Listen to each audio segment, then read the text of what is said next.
উত্তরায় মাইলস্টোন স্কুলের ভবনে প্রশিক্ষণ বিমান বিধ্বস্ত, পাইলট সহ নিহত অন্তত ১৯, আহত ও দগ্ধ ১.৫ শতাধিক, বেশিরভাগই শিক্ষার্থী।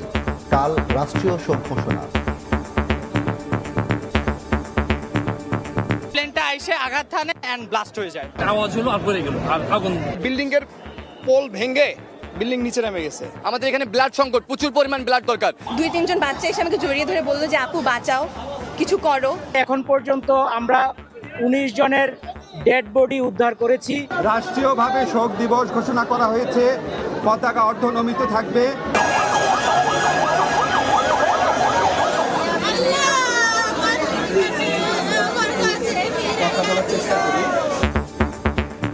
আহত স্বজনদের আহাজারিতে ভারী হাসপাতাল, অধিকাংশের শ্বাসনালী পড়ে যাওয়ায় মৃত্যু বাড়ার শঙ্কা।